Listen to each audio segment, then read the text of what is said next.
دا وخت په افغانستان کې یوسف نے تو پشتوں میں پوچھا ٹھیک ہے دیکھیے بسم اللہ الرحمن الرحیم، بہت بنیادی کوشچن ہے آج کا۔ اس وقت افغانستان میں ایک مضبوط مستحکم حکومت قائم ہے، اور یہ حکومت افغانیوں کی تمناؤں کا اور ان کی جدوجہد کا، ان کی قربانیوں کا نتیجہ اور ثمر ہے، اور اس میں کوئی شک نہیں ہے کہ اس وقت افغانستان میں پاکستان سے زیادہ بہتر امن ہے، اور ان کی اکانومی بھی ہم سے 3 گنا زیادہ بہتر ہے۔ تو اگر کوئی افغان مہاجر رضاکارانہ طور پر اپنے ملک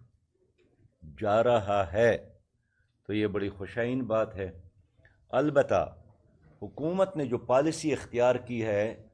کہ ڈنڈے کے زور پر لوگوں کو نکالنا، یہ میں سمجھتا ہوں کہ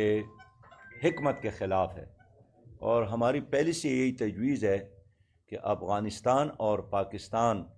حکومتی سطح پر ایک کمیشن بنا لے اور مل کر ان کے لیے ایک باوقار پروگرام بنا لے۔ اب اتنے عرصے سے آپ نے ایک آدمی کو یہاں رکھا ہے، اور شام سے پہلے مغرب سے پہلے بے وقت روزہ کھولنا، آپ کا مطلب یہی ہے کہ وہ جو سارا دن آپ نے بھوک پیاس برداشت کیا ہے وہ ضائع ہو جاتا ہے۔ تو میں سمجھتا ہوں کہ جو بے ڈنگ طریقے سے حکومت نے یہ آپریشن شروع کیا ہے، اس کی بجائے ایک حکمت کا راستہ،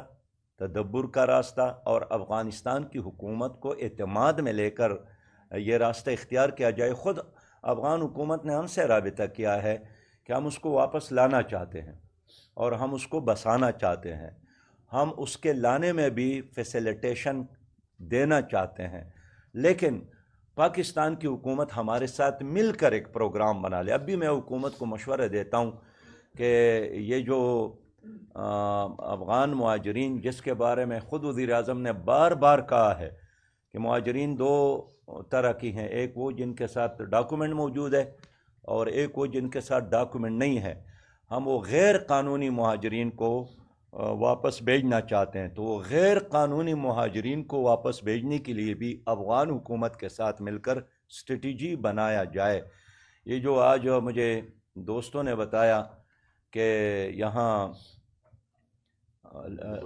لنڈی کوتل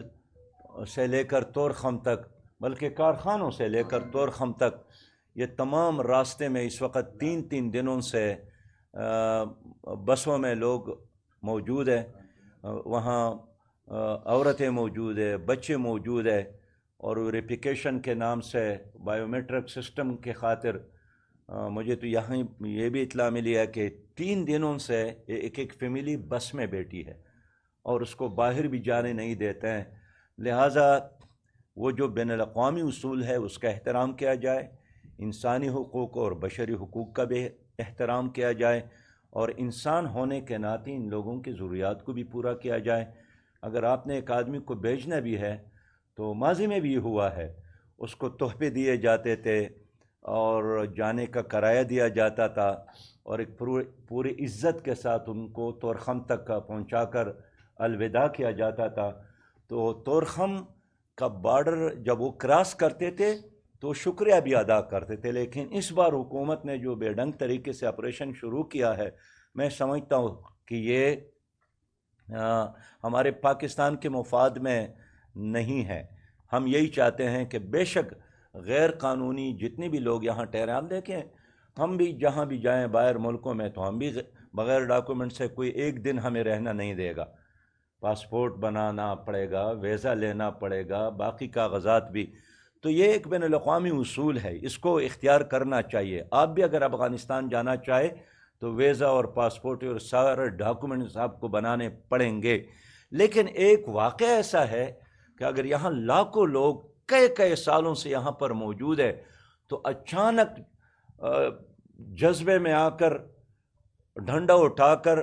اس کو بے ڈھنگ طریقے سے نکالنا، میں سمجھتا ہوں یہ پاکستان کے مفاد میں کم از کم ہم نہیں سمجھتے. میں پھر دہراؤں گا کہ افغانستان اور پاکستان کا ایک مشترکہ کمیشن بنایا جائے اور باہم مل کر حکمت تدبر کے ساتھ سلیقے کے ساتھ اس کام کو پورا کیا جائے. شکریہ. بہت شکریہ.